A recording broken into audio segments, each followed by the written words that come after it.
আমাদের দ্বন্দ্ব আছে থাক, রাজনৈতিক দ্বন্দ্ব আছে থাক, মাদ্রাসা নিয়েও বাংলাদেশের দ্বন্দ্ব আছে, কেউ কমি কেউ আলী। আমি মনে করি দুইটাই দরকার আছে।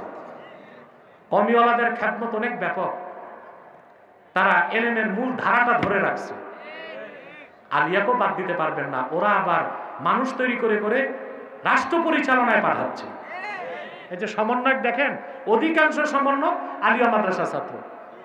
কোথায় পড়ছে?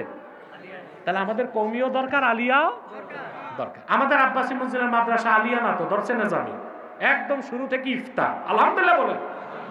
আবার প্রত্যেক ছাত্রকে আমরা আলিয়াতে পড়াই, দাখিল আলেম পড়ায়া, অনার্স মাস্টার্স করায়া সার্টিফিকেটও হাতে দিয়ে দিই, আলহামদুলিল্লাহ বলেন। শতাধিক মুফতি মুহাদ্দিস স্কলার আমরা বাংলাদেশকে উপহার দিছি মাত্র 14 বছরে, আলহামদুলিল্লাহ। আলহামদুলিল্লাহ বলেন। তো বলছিলাম ভাই, টুপি নিয়ে দ্বন্দ্ব করবেন না, করেন। আমাদের দেশে টুপি নিয়ে দ্বন্দ্ব করে, পাস করলে লাগালে কয়টা ওহাবি, বাড়ি টুপি লাগালে কয়টা বেদাতি। আরে বেটা, টুপি একটা হইলেই তো হয়, পাস করলি হোক, 3 করলি হোক, একটা করলি না থাক।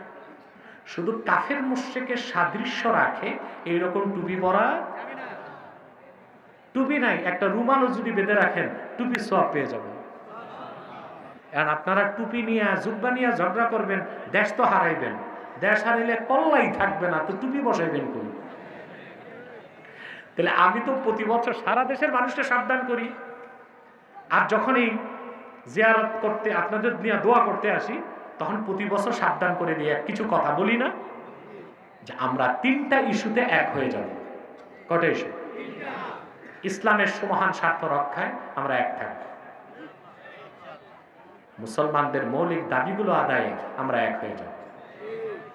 ভাই, দেশ স্বাধীন হয়েছে 53 বছর, আমাদের মৌলিক দাবি একটাও কি মানছে কোনো সরকার? কথা বলেন। আজকে 50টা বছর এদেশের আলেমরা, মুসলমানরা বলতেছে, এই ক্ষেত্রে কোনো দল নাই, কি জামাত, কি বিএনপি, কি আওয়ামী লীগ, কি জাতীয় পার্টি, সব দলের মুসলমানের দাবি কাদিয়ানীদেরকে অমুসলিম ঘোষণা করো। এই দাবি মানছে কোনো সরকার? কেন আমরা এক হইতে পারি?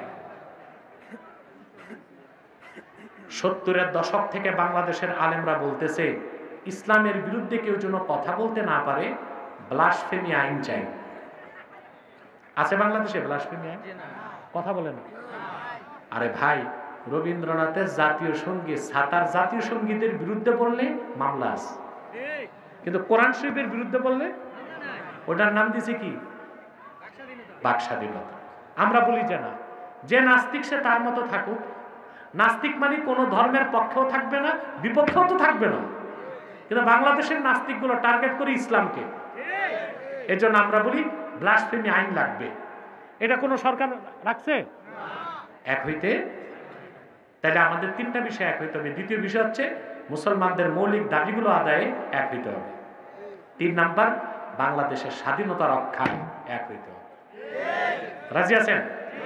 তাহরিকে খাতমে নবুয়ত বাংলাদেশ সমগ্র বাংলাদেশে এই দাওয়াত দিচ্ছে, সমগ্র বাংলাদেশের মানুষকে এক প্ল্যাটফর্মে আনতে চায় তাহরিকে খাতমে নবুয়ত বাংলাদেশ। আলহামদুলিল্লাহ বল।